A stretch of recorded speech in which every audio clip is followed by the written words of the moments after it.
10, 9, 8, 7, 6, 5, 4, 3, 2, 1, 0.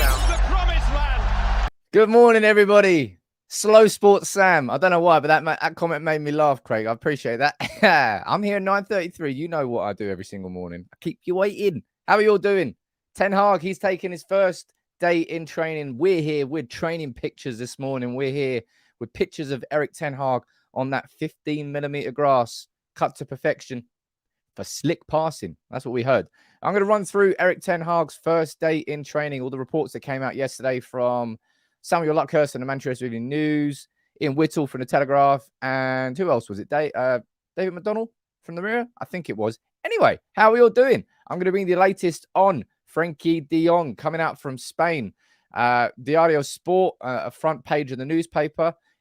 De Jong is negotiating his salary. We're reaching the final stage of this transfer. I know it's been a bit protracted, but realistically, right? If at the start of the summer you have been told that Man United would have a deal for our main top priority done a week before we start our pre-season tour, probably a lot of you would have went, oh, cool, yeah, nice one. All right, I'll be happy with that. It's just that we've had to go through it all, and it's been a little bit painful. Somebody sent in a super chat before I started. That's very rare. Thank you very much, Kath. I was saying, look, love the channel. Keep up the good work. Big up to you, my friend, and big up to all of you. T, I can see you down there this morning. Josh, Olasula, Amy, I can see that. Well, it's a new name. Maybe you got gifted one of the memberships. Yesterday, 15 memberships got handed out. I gave 10 out. Santa Sigmund gave out 5. Absolute party yesterday on the stream. Vaishnev, good morning to you. There's so many names down here. Fred, ZXEL, and Abib. Lots of you down there in the... Look, I love how this community keeps growing on a day-to-day basis, and I think it's not losing its core values or the integrity of it. I'm really, really enjoying the growth that's going through and the fact that we're able to scale without losing what made it good in the first place. So thank you all in the community for helping make that happen. Something I want to say before I'm going to dive straight into the news, and actually, no, sod that. Let's just get straight into this. We've been waiting for this, ladies and gents, haven't we? Woo! Woo! Toby, you got one of those memberships. Nice to see you there, my friend. Yes, please. Pictures of Erik Ten Hag in his Manchester United training kit on the training ground. That's what we wanted to see, man. That is what we wanted to see. Yes, please.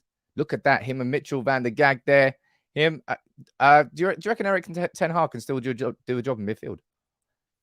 I wouldn't mind him. You know, a bit of playing manager, old school. Name some playing managers. Put them in the comments below. Gianluca Vialli, I think he was one. Gordon Strachan, he was another one. There aren't that many. It doesn't happen anymore, does it? Or was Rooney a player manager when he started at Derby? I don't know. Anyway, he's not going to play for us. That's a joke. But all jokes aside, as I said, it's good to see Erik Ten Hag there, leading training. Lots of youngsters joining in there, 15 senior players as well. I'll run through that list. But look, that's probably not one of my favorite photos, but it's just the beginning of something new, isn't it? Erik Ten Hag there, Steve McLaren there. Is that Eric Harrison? I think that's our goalkeeping coach on the old school one. And I reckon Mitchell van der Gag's just hiding his head between there. You see the back of Shoda Shura-Tire's head. That's Axel Tuanzebe over there. Wan-Bissaka, Martial, Shaw, Sancho. Look at that. I didn't know how many backs of the heads I knew of United's squad. But there we go. He's now taking his first day at training. I'm going to run through what all the reports are saying. I'm going to focus on De Jong to begin with. But finally, we can stop just, I suppose, talking about speculation, trying to make our calculated guesses, looking at who we consider reliable and informed. No doubt that's going to continue. Of course, we haven't made a signing yet, so it will continue. But it started now. It started this new era, whatever you want to call it, however you want to phrase it. We've got our new manager taking charge of training. And I'll tell you what, I'm excited to see the developments and what happens. T, if you hadn't listened to it already, that was the latest episode of the United People's podcast was released this morning, episode 9. It's me, Bao, it's Neil and Matt, and we talk in depth about this first day of training, what was said in the papers, our thoughts, and we said, look, who's the first person who's going to throw up at training? And we all shouted Luke Shaw at the same time. A little bit unfair on Luke Shaw, a little bit funny as well at the same time. But look, if you haven't already listened to the podcast, on YouTube, the pinned comment, that's a link to the podcast. You can listen to it on Apple, Spotify, Google, or Amazon, wherever you listen to it. Please drop a 5-star review on it. If you do listen, it makes a big difference to show these platforms that you're enjoying the content. And if you're on Facebook, look at the on the video description. There's a link to the podcast there as well. I'd love it if you go and listen to it. And as I said, if you can leave a review, it'll make a big, big difference. Thank you very, very much. But let's talk about De Jong, right? 5 minutes, nice little intro there. We had a few of these, few good picks. We'll run through all the pictures of the players who were at training yesterday. We can have little conversations if you want about Donny van der Beek, about Antony Martial, about Jadon Sancho, the likes. But I'm going to run through the latest on De Jong before we do begin. Mushtaik, I appreciate your comment there, buddy, saying it was good. It was a cracking episode. Jordan, I apologize. I apologize if you're bored by me. You know, most people are bored by me in my lifetime, but some of you aren't.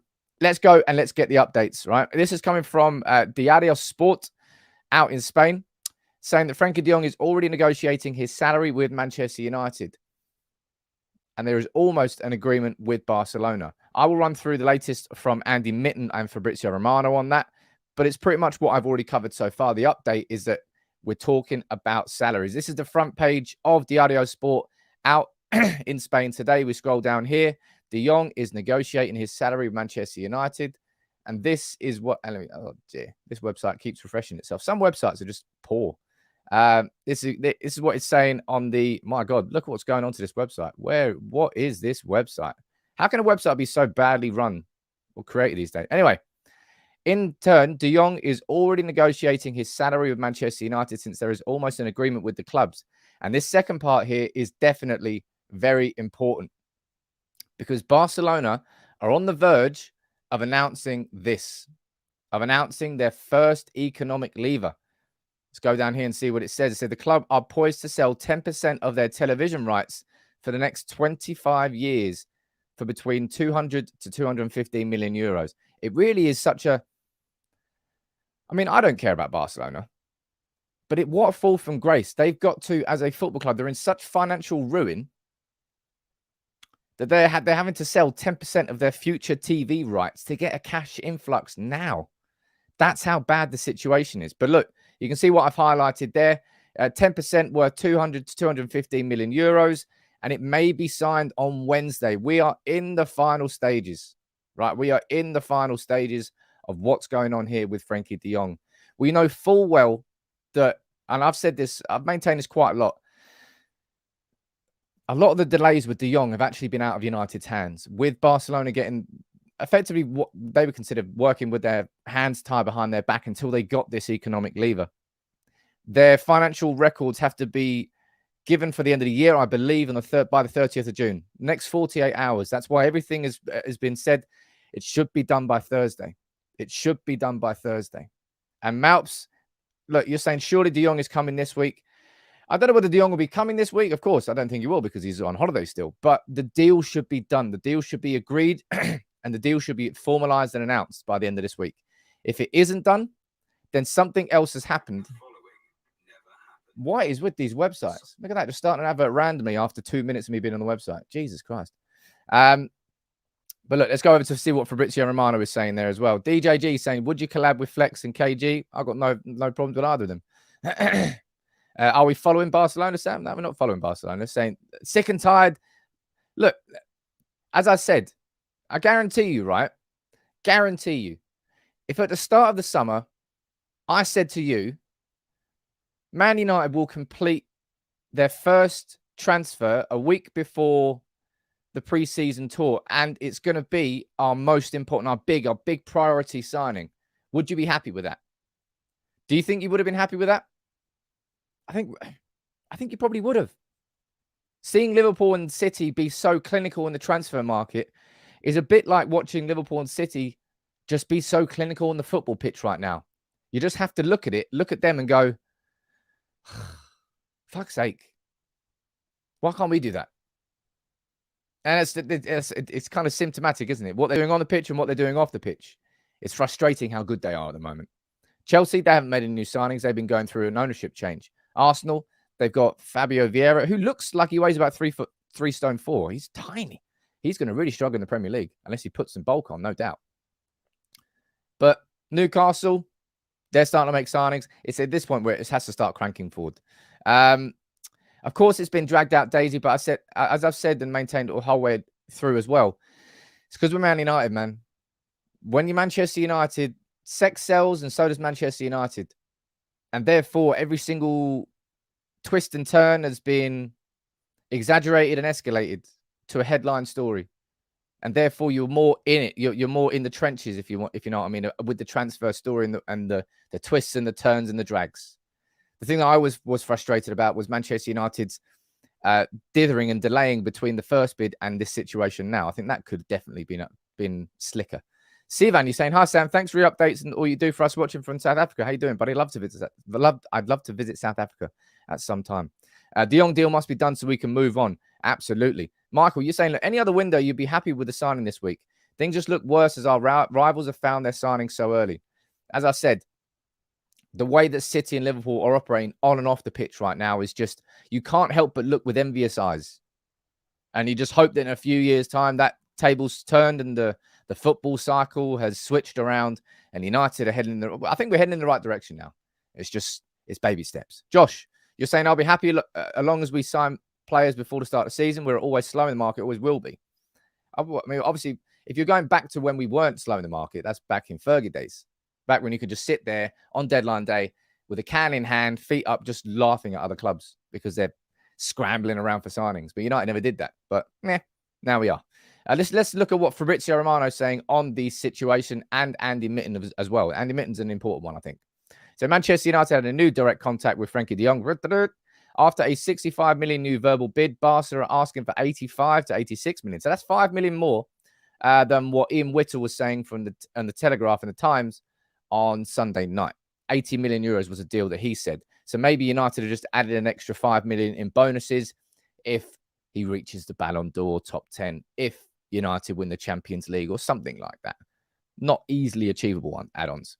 The agreement is finally getting closer as the clubs are in talks about add-ons to reach that package. Work is in progress. And we go down here.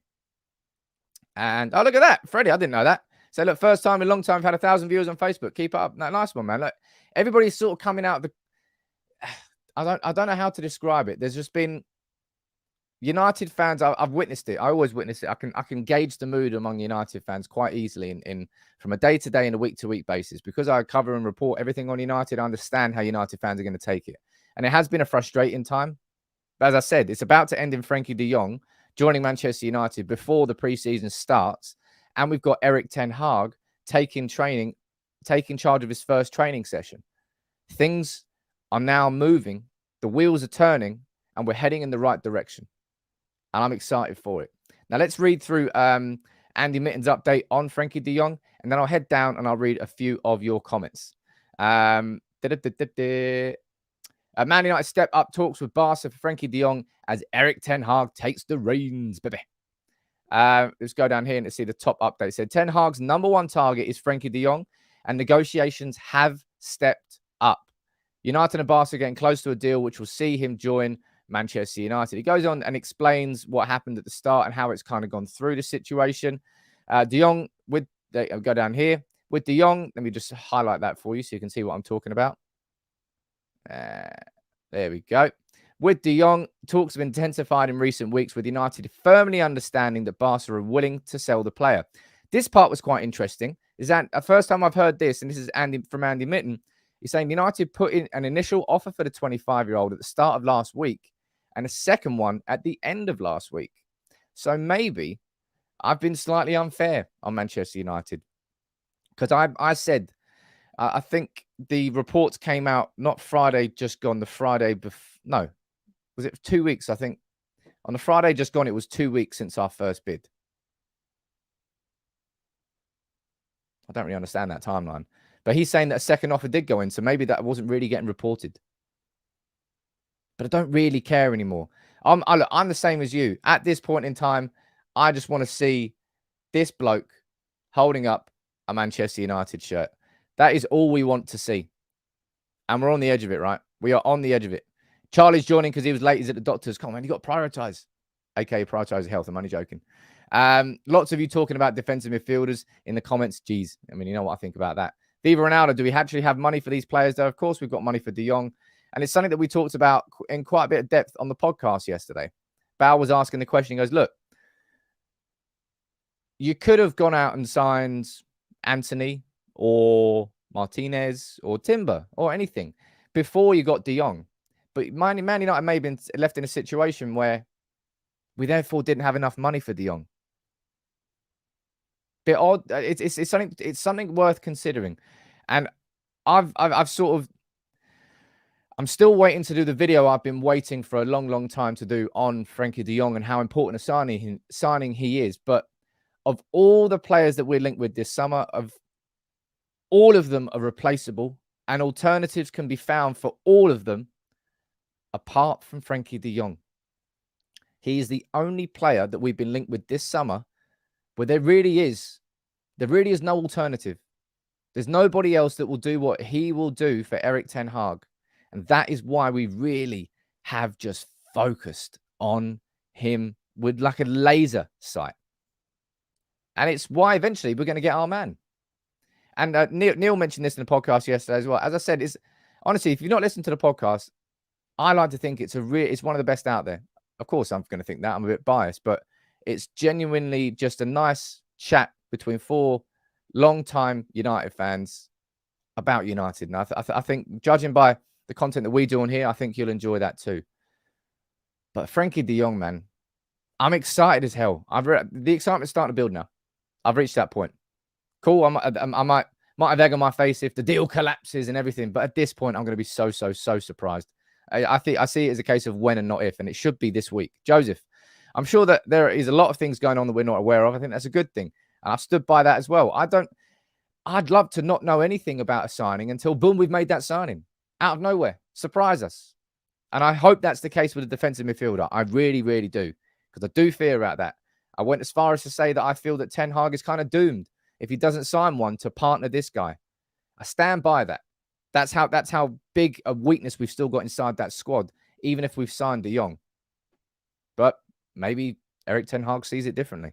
Cordell, hey Sam, after this Frenkie de Jong deal is done, who do you think will be our next priority signing? I'll go on to that next, but it looks like it's going to be Antony. And I think that's a discussion point. Because I'm really not sure whether our next port of call after Frenkie de Jong should be a right-sided attacker in terms of the list of our priorities, the list of where I see the weaknesses in this squad. Liam coming with the argument here that he's probably as old as I am.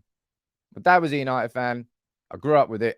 It doesn't matter where you've... As I said, I've worked here on YouTube, if you want to call it that. It is what it clearly is. It actually is YouTube. But when I started on YouTube, I was working with Ball Street, and I was working with Chris from the Redmen TV and Paul from the Redmen TV, and I just got slated for years and years and years and years. Oh, here becomes another Southern United fan. So seriously, if you want to come at me, you have to come at me with something better than that, because that's not even going to touch the sides anymore. I apologize about that. What am I fucking apologizing for? Who am I kidding? Go away. Luikwi, you're saying, hi, Sam. Sharif from Dubai. How you doing? How the talks with Antony? We'll run through the updates on that. There's one more super chat there, and then we'll quickly move on. Bebo, you're saying, I've suggested from a marketing perspective, would you make vids about the women's team? I'd love to make videos about the women's team. On the People's Person website, we built a editorial team that was covering the women's team. At this moment in time, I haven't got the time to add the women's team in, but trust me, I really want to, and it's part of my plans going forward. I'm not ignoring the women's team, and I promise that to anybody who does watch the women's team. It's just I haven't got it in the plans yet. Just a little bit busy, I suppose. But De Jong, the salary's being discussed. Man United, we've seen it time and time again from different reporters, from Andy Mitten, from Jason Burt. I'll tell you what, the Athletic haven't actually done too much on him in the last couple of days. I'm waiting for that big... I'll tell you what, I've got my notifications turned on for David Ornstein. I want that Ornstein tweet, baby. That's the new Here We Go. The Here We Go this summer is David Ornstein coming out with the exclusive. Lloyd, tell you what, you shouldn't be a United fan, my friend. All the way from Cardiff, South Wales. No chance. Absolutely no chance. Fred, you're saying, is the money really there for the transfers? Right? That's what Richard Arnold said when he met the fans at the pub. The money's there for John Murtough. The money is there for Erik ten Hag. I think the money is there. I really think the money is there. How much money is there? That's obviously a different. But when you're looking at the fact that we might be getting around about 10 million for Pereira, happy days. Williams is even getting linked with, I think, Aston Villa. That's what Neil said in the podcast yesterday. I haven't seen that really. Nice. Dean Henderson, his wages off the bill. Nice. Antony Martial, come on, guys. Fire sale. In you come. Phil Jones, 5 million and a pack of crackers. Lovely. Erik Bailly, 10 to 15 million. Come on. Come on. Danny, I can't remember when it was. Was it signing De Jong by the end of this week? Jeez, if I remember that. But look, De Jong by the end of this week, that's what we want. If it's not done by the end of this week, I wonder why it wouldn't be done. I really, at this point, I really wonder why it wouldn't be done by the end of this week. If we're looking at reasons as to why it's been delayed up until this point, I think we all know the reasons it's been delayed up until this point. Barcelona really have been digging their heels in. The fact that they are going to be announcing that economic lever, selling 10% of their TV rights, that's going to be the clincher, because that therefore, if they can get that deal done and in the books in time, it means that when they sell Frenkie de Jong, they can reinvest 100% of the money they gain from the De Jong sale rather than 1/3. I think that's been the biggest stopping point of all of this. Personally, I think that's been the thing that's really delayed everything and why Barcelona really have dragged their heels massively. Joseph, you're saying, I can see the benefit of balancing the attack by buying Antony, but the cost concerns me. To reduce the cost, I can seriously consider selling Chong and Tuanzebe to them, or at least loaning Ahmad. Ahmad was, well, I think Ahmad was going to go to Feyenoord on loan, wasn't he? And then he got injured. That was at the start of last season. So he was going to go to the Eredivisie on loan. And I think he learned something on loan at Rangers, but I'm not sure Ahmad's going to get a chance next year. Oh, I'm not ruling him out. I'm not ruling it out at all. I think that would be unfair to do before preseason. But I think Elanga will probably be ahead of him in the pecking order. I think Pellistri looks more ready. Pellistri, who's broken into the Uruguayan national team, he's just a little bit further ahead of him in terms of development. So in terms of a loan spell, yeah, maybe a loan spell for Ahmad to Ajax would be a great place for him to go. I wouldn't rule that out. I really wouldn't rule that out. Chris, you're saying that ESPN's Steve Nicol questions how De Jong would fit in this United squad. My take on it, Chris, I've already got all of those planned out, mapped out. I'm doing 2 videos. I'm going to do one video on how I think De Jong will transform this Manchester United team, and also a second video on Manchester United's starting 11 with De Jong in. What would it look like? What would the shape look like? Who would play where? I'm going to keep all that conversation for those videos because I want to get the deal done before we start talking about and getting excited about how he's going to fit into the team. That's why I think so anyway. ZXCL, you're saying here, Ahmad has bags of class, but physicality is clearly an issue. Would like to see Ahmad stay in the Prem. He had some time at Rangers, served him well to a certain degree, but ultimately kind of got pushed to the side. I'm not really, look, I wouldn't be too upset if he spent a full year on loan in the Eredivisie. I don't think he could get that in the Premier League, but I think it will probably turn into another Rangers type loan where he doesn't really play much. He kind of just sits on the bench somewhere else. I think what he needs is week in, week out development. But Erik ten Hag is somebody who loves coaching younger players and turning them into stars. Maybe he can do that with Ahmad. Let's go over here, though, and let's take a look at this point. At all the training pictures, baby. Yeah, come on. Let's run through these, and then I'll head back down to the comments. Victor Lindelof there. Yeah, he's got some serious curls on him. Very nice. Axel Tuanzebe, I'll be completely honest.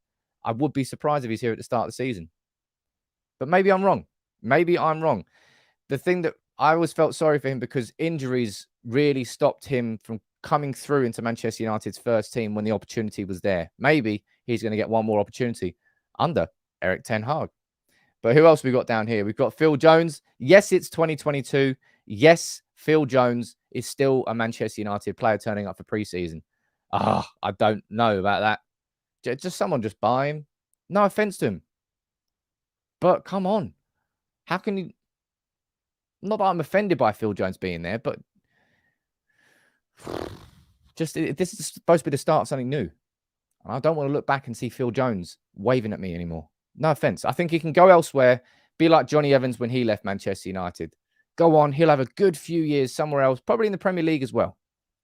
Phil Jones, 5 million, he's yours. And a bag of crackers. Bag of crackers? Tube of crackers. Then we've got Tom Heaton there with, is that Nathan? Yes, Nathan Bishop. David De Gea, of course, he's turned up. Antony Martial. Now, there's a conversation point, right? What do you think? Right? Let's have a quick 1-2 minute conversation about Martial. Do you think he will get one more chance this year? Type yes or no. Because it's last chance saloon. It's last chance saloon for Martial. And if we're being completely brutal and honest, it's probably last chance saloon for Marcus Rashford. I think both of them are in a similar situation.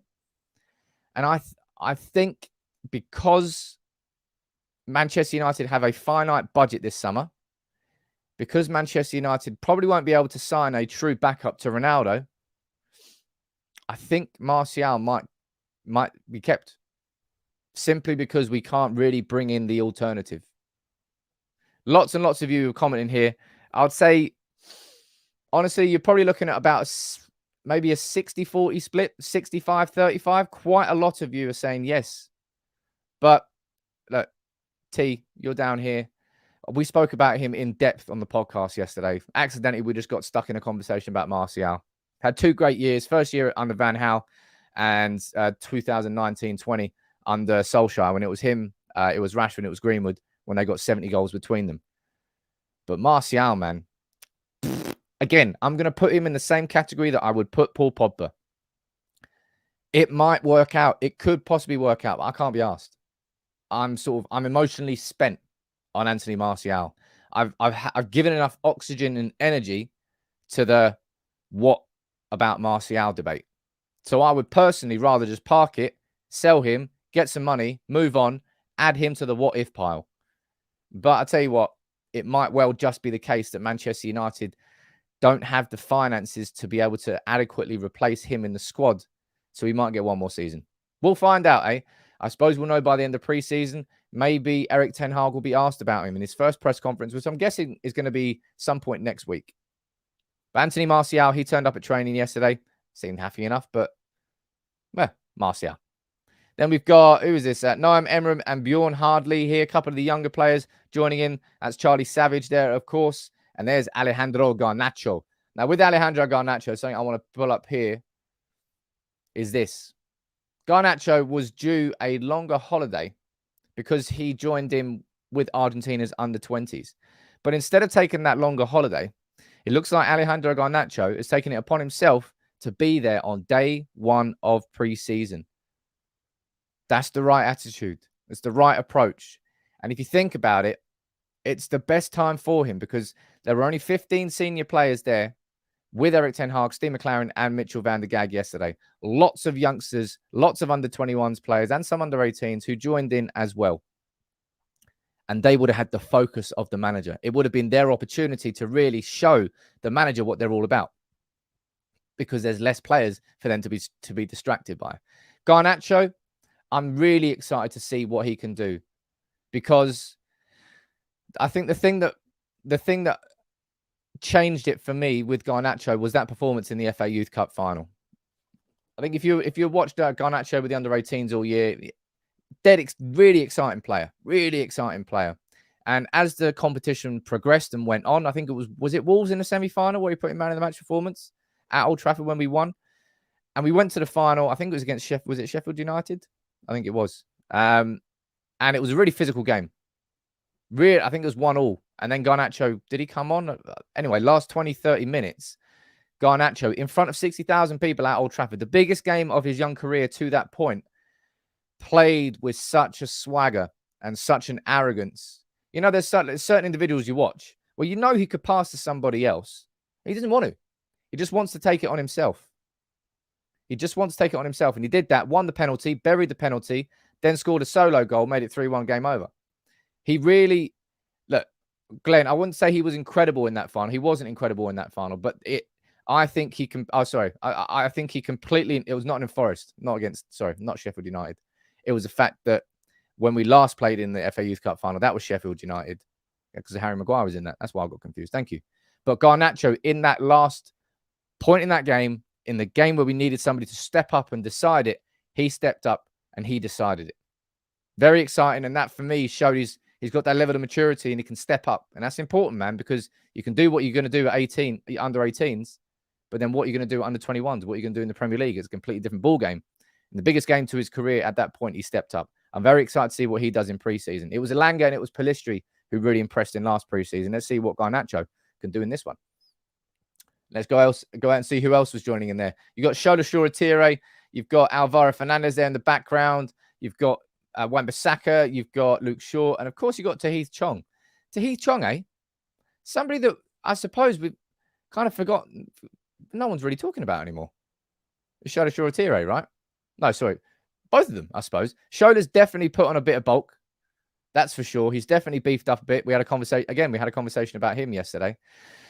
I think Shola Shoretire, he needs to be loaned out. I don't think he'll be getting too many opportunities in the position that he plays in. I think Garnacho is far more likely to get time. And I think Heath Chong, I have no idea. Honestly, I don't know what to think about Chong. I really don't. You let me know what you think about that. Obviously, he went out on loan to Birmingham, I think it was. He went out on loan, I think it was to Wolfsburg as well. Gee, look at this football knowledge. 10 out of 10. Got injured at Birmingham, came back to the club. Maybe he'll be coming through, but there's lots of these players. You could go for Chong, you could go for Garnacho, you could go for Elanga, you could go for Ahmad, you could go for Pellistri. There's a ton of these players who could be excellent wingers for United, and we don't quite know. But there's a lot of burgeoning talent there that Erik ten Hag will definitely want to use. Let me go down here. Chong was awesome in Pro Evo. Who knew? Chong's not our level yet down there. Oh, was it Werder Bremen? Damn it. My knowledge isn't that good. Close enough, though. Let's go down here and let's read a bit more. Marcus Rashford. Geez, there's another conversation, isn't it? There's another conversation. Marcus Rashford. There are certain players that I really do expect to be very different this season. Luke Shaw. Jadon Sancho, I want to see more of the Jadon Sancho from February, from the beginning. I can't wait to see Sancho. I think as a system player, he's going to thrive in this. Anthony Martial, Marcus Rashford, Harry Maguire, I think will be a better... Jesus, you know full well that I threw Maguire under the bus last year. On quite a few occasions, I just lost it with him. But I do think with Frenkie de Jong and hopefully with another midfielder in front of him and actually a midfield that protects our defence, I do think the Maguire will be better.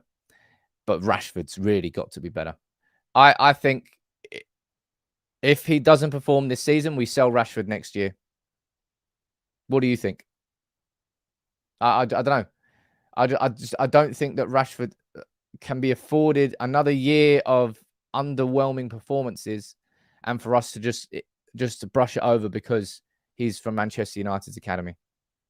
But I think Rashford, I'd absolutely back him to really improve this year. I don't think we're going to be having the same conversations about Rashford as we did last season.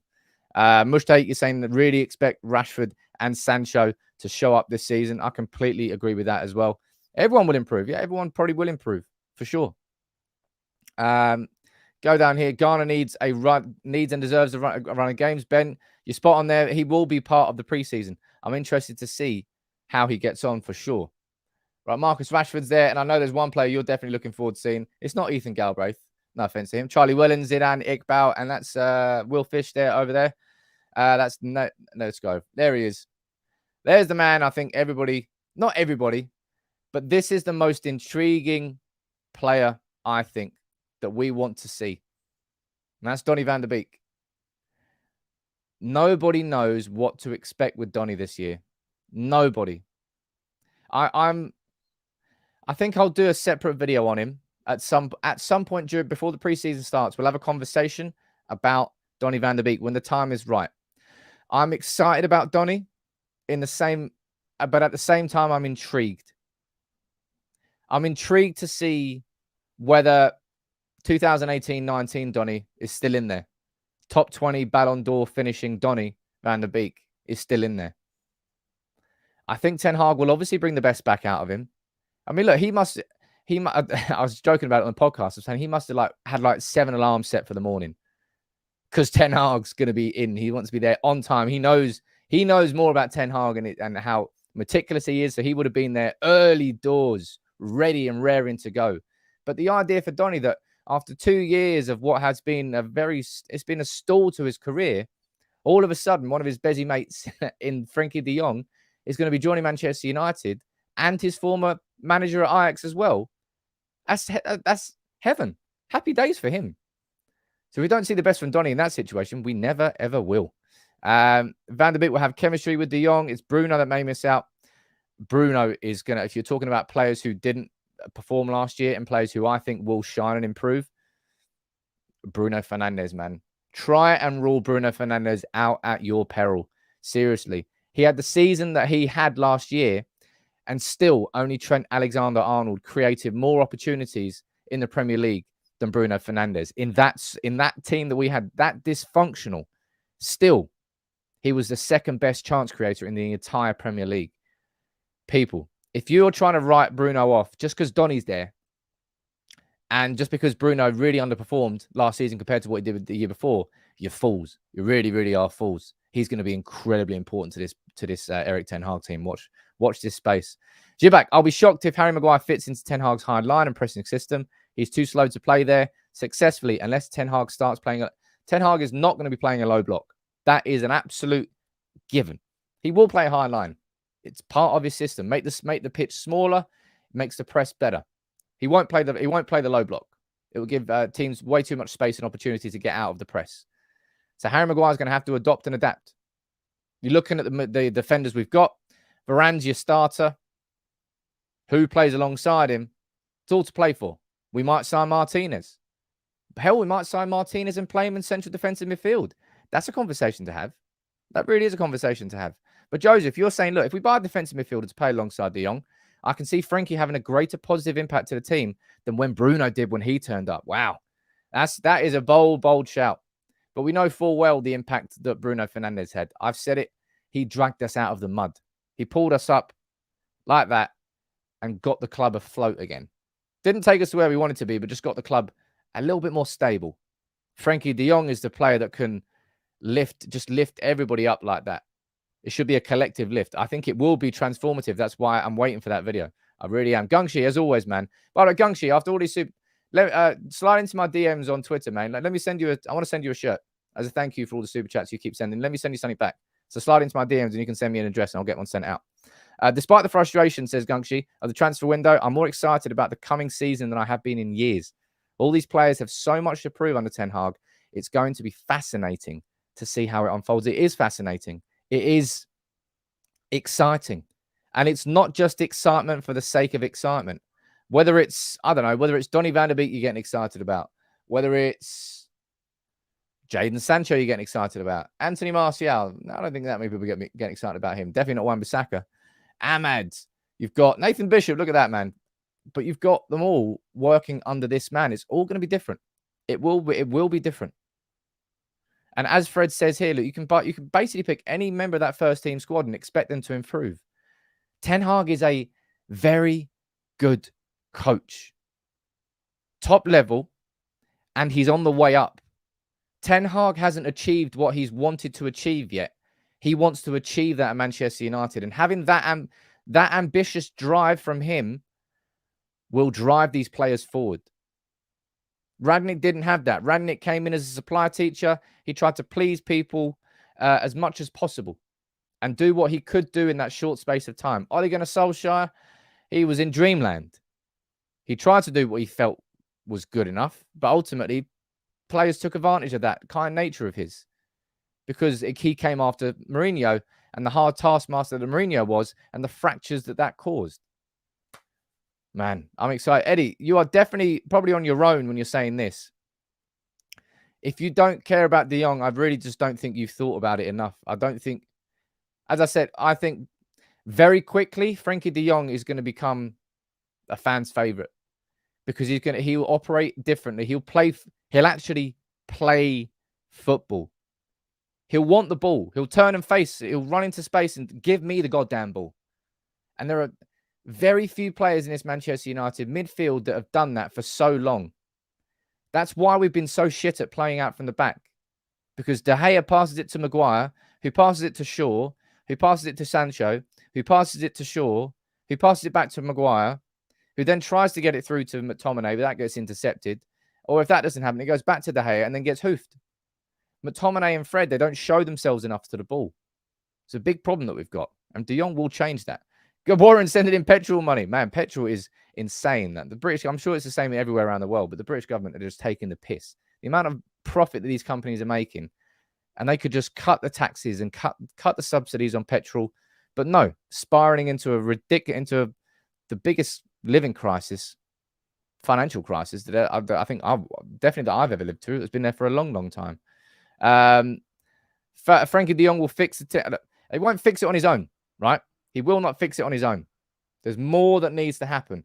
And let's now go over here and let's start talking about all the other transfers. Because look, we can talk about all de Jong all we want. And it's exciting to talk about that. It's exciting to talk about the preseason, but we need more than that. De Jong is the start of the transfer window, not the end of it.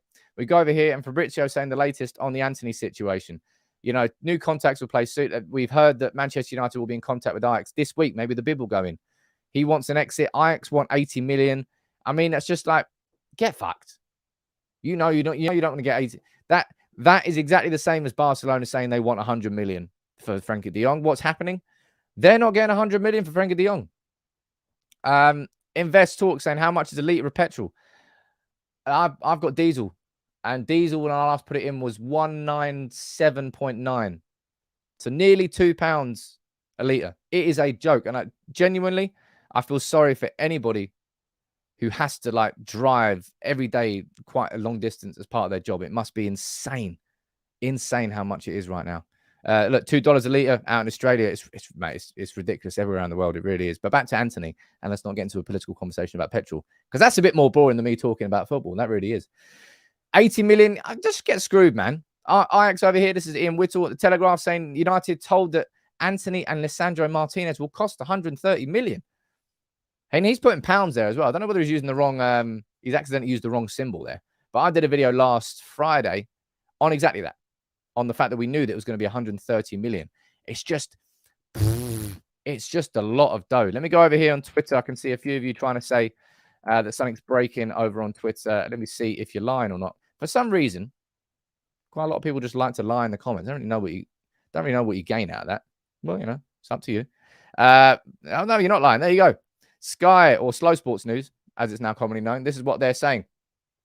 Let me bring this up for you. So, look, Manchester United are close to agreeing a deal for Frenkie de Jong. The clubs have a broad agreement on the fee of 65 million euros plus add-ons.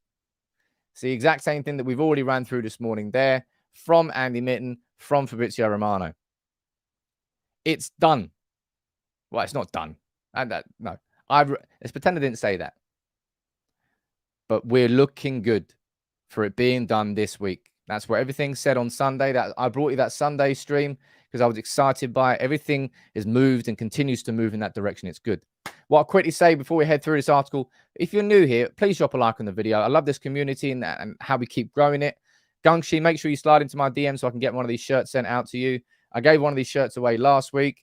I might go and give another shirt away on Friday. Sod knows. But make sure you join the Telegram community if you're not already part of it. It's free. I love it. I'm sure you love it. Well, you will love it if you go in there. It's a great place. Daily chat from United fans. And it's a very welcoming place. You can go in there. Even if you don't know anybody, you'll know everyone straight away. So there's the link. I've left it there in the comments. Go and join in. But Ian Whittle here saying 130 million for Antony and Martinez. We've been told there that but look at this, right? I'll tell you what, our hand might be forced when it comes to Martinez, because Arsenal have gone back with a second bid. Now, this is where I suppose where it gets interesting, because if you go down here, you see Manchester United have been told 130 million for Antony and Martinez. And look, the Ajax want between 45 to 50 million for Martinez. And Arsenal have now gone back in with a bid of 34 million, which is around about 40 million euros, if I'm not mistaken. So if Manchester United want Martinez, we're in a bidding war, ladies and gents. We are in a bidding war. If we want Martinez, we have to go in there hard and fast. We have to, because if we don't, Arsenal are going to sit there and they're going to get their man. And we would have missed out on Yuri and Timber and would have missed out on Martinez. Now, in that point, you can say, well, Sam, that's because we've delayed it so long with the Frenkie de Jong situation. This is a consequence of that. Maybe. But United have really hyper-focused on de Jong. And as I've said, if you're going to label any one of these transfers this summer as irreplaceable, it's de Jong. If we don't get Martinez, we'll go and sign another centre-back who will offer a similar sort of profile. Same with Antony. If we get priced out of a move for Antony, we'll go and we'll find the right winger who has a similar sort of profile to him. Hell, at that price, why not look at Rafinha from Leeds? No way Martinez will go to Arsenal and neglect Erik ten Hag. Yeah, I probably do agree with that. If Manchester United come in and match the offer from Arsenal and Ajax are going with a choice and Martinez has a choice, I think it's a pretty rhetorical question. I think he absolutely would choose Manchester United. Daniel is saying, look, Chelsea are in for De Ligt. Why not go for him? I think I've got that up here. There we go. Look at that. I know exactly which one it is. Manchester United had long planned on moving for Matthias De Ligt if he left Juventus and have watched him since he left. However, Chelsea are the team pushing for him. Man, you want to talk about expensive players. How much do you think, hypothetical situation, of course, how much do you think De Ligt goes for this summer if he leaves Juventus?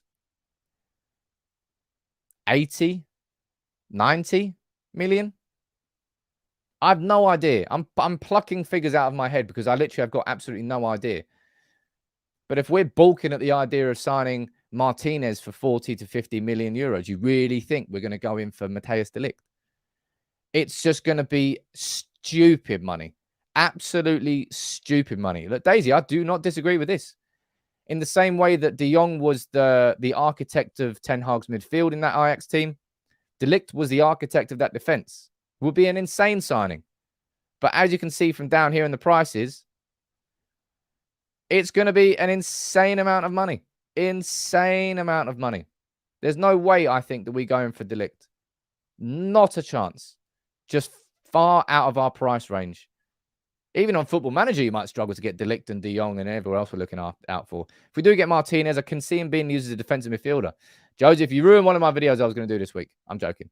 But I'm going to do a video on Martinez at some point when I get time. I want to do a video on Martinez because he did spend a whole season as defensive midfielder. Not a whole season, but he's played like 20, 25 games as defensive midfielder back in 2019-20 for Ajax, I think, under Erik ten Hag. He's got some real versatility and maybe in two positions that we really need someone in. But honestly, ladies and gents, just park the idea. Park the idea for De Ligt. Don't waste your time on it. In the same way that I told you as soon as I heard the Ronaldo stories, don't waste your time on it. Ronaldo's not leaving this year. Jorge Mendes, cool, he met Tel Burley, but he represents how many players? Could have been talking about Shoda Shoretire. I mean, he wasn't, obviously.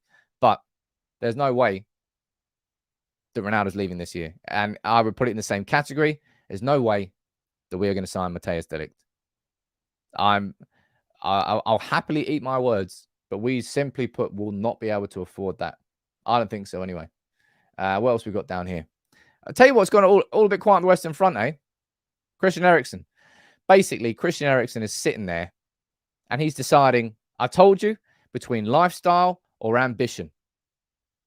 That's the two things that he's choosing between. Number one, am I happy in London with my family? Do I just enjoy them? Shall I just enjoy the London lifestyle?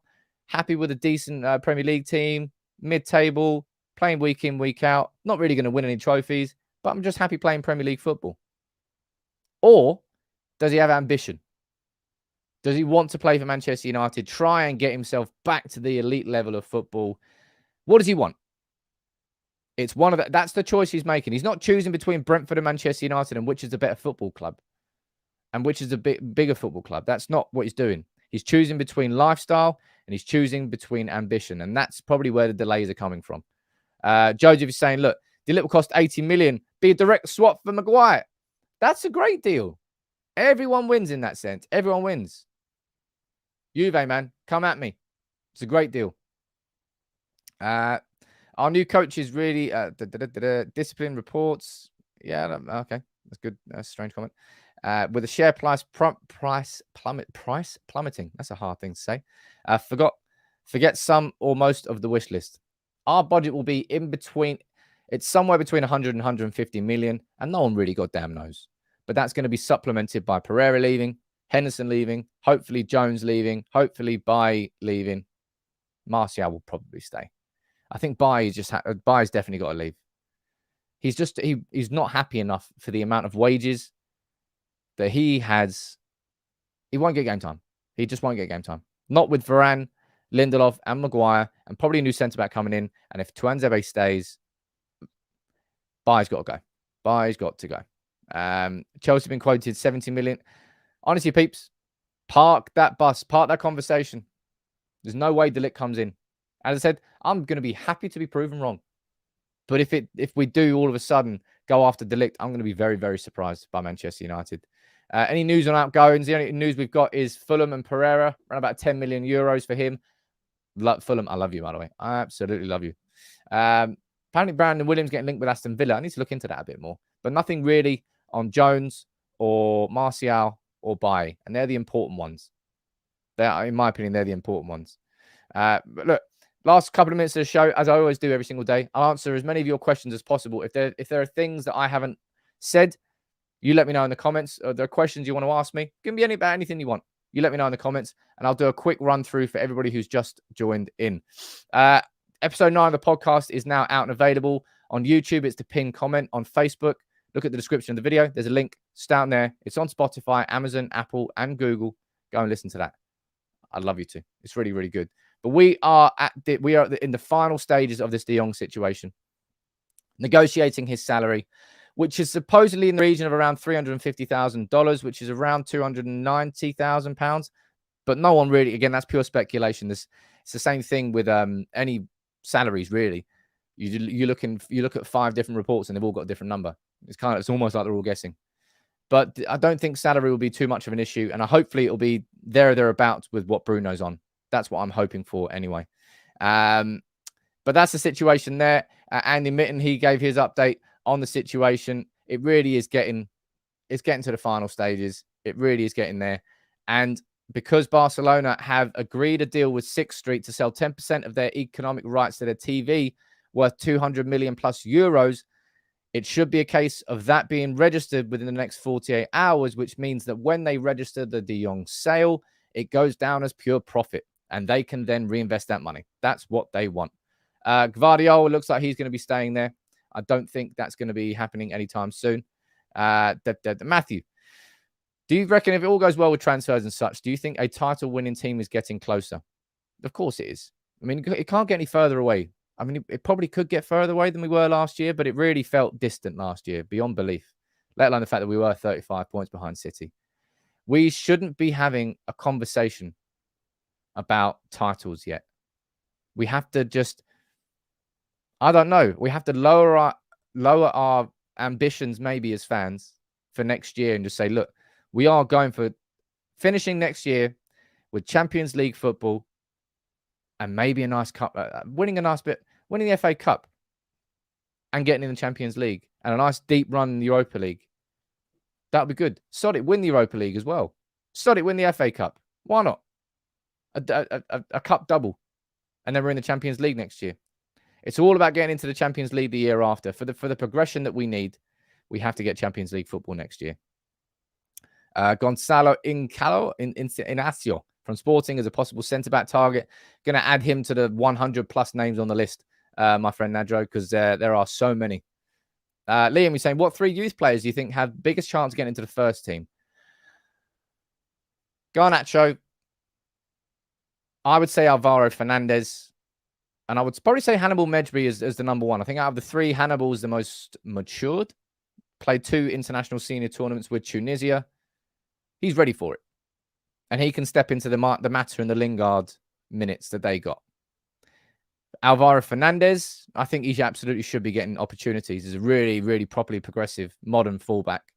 And in an ideal world, we'd probably be able to shift Tellez. I don't think Tellez is going to get sold this summer, but I'd rather he got minutes ahead of Tellez. I think Alvaro Fernandez can be considered part of our future. I don't think Alex Tellez can be. And yeah, Garnacho. I'm dead excited to see what he can do when he breaks through. And we go down here. See what else you're saying in the comments, ladies and gents. Look, okay, watching from Augusta. How you doing, buddy? Is that Augusta, Georgia? I think it is. Joseph, you're saying I can see a major problem surrounding the captaincy. If Maguire was to remain as captain, I think Ronaldo will crack it and threaten to leave. And yet I see Maguire also cracking if he was to lose the captaincy. I said this yesterday on the podcast, absolutely stood by it. There is absolutely no chance that Maguire keeps the captaincy next year. That's my gut instinct. It's my opinion.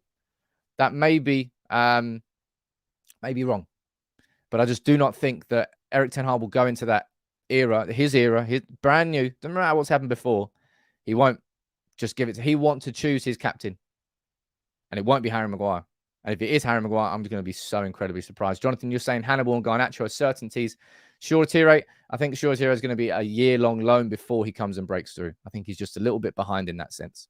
And as I said, Alvaro Fernandez, because we won't be able to afford, I don't think, fullbacks this summer. That's why I think someone like Fernandez could have an opportunity to break through. Adam, a new era has begun. Be excited. That's what I feel. You're not the only one, Alan. We're all definitely getting excited for sure. And Cordell, you're saying, I think Frenkie de Jong will allow Bruno, Sancho, even Rashford and Elanga, who like to receive the ball, to perform better. I think Fred will also thrive. I'm going to do a video probably looking at 5 players I think Erik ten Hag will love inside this Manchester United team. Because I know we were crap last year, but I know full well that he'll be able to coach those players into being better versions of themselves. And which 5 of those do I think he'll love the most? I'll do a video of that maybe next week. There's still so much to talk about, so many talking points ahead of preseason. It's exciting, man. It really is exciting. That's a good question. Tom, Ricky, what? Tom, Ricky? Ricky Tomlinson. Ricky Tomlinson? Jesus, Ricky Thompson. Sorry, got your name right eventually. What's your favorite drink? I like Beavertown neck oil. That's probably my favorite pint these days. I'll be honest, I'm a bit of a craft beer whore. I love an IPA. I like a really nice craft lager. Not really that much of a fan of strong ales. What is that? Modelo. If I'm talking bottled lager, Modelo. Mwah, that's the king. Modelo is the king of the barbecue lagers. I do like a vodka and Coke. I'll be honest, I like drinking it all. Who doesn't? Who doesn't like a gin and tonic? Who doesn't like alcohol? Quite a lot of people, actually. I love alcohol. Oh, well. But look, we'll wrap it up for today before we start getting into a booze talk. As I want to say one more time, ladies and gents, if you haven't already you haven't already subscribed or followed the podcast, please go and follow the podcast. The link is pinned on YouTube and it's on Facebook too. I'll be here at lunchtime. You seem to enjoy the video I did yesterday on Ten Hag and the training plans. I might do a video today taking a look back at the first day of training. What's been said? What do we know? What do we know happened? And what can we expect? But De Jong this week, come on, baby. It started, man. The year is getting underway and the excitement's building. But thank you all, as always, for joining in. The comments, the conversation. It's great. It's insightful and it's engaging. So thank you very much for allowing that to happen. So drop a like on the video and I'll see you soon. Take it easy.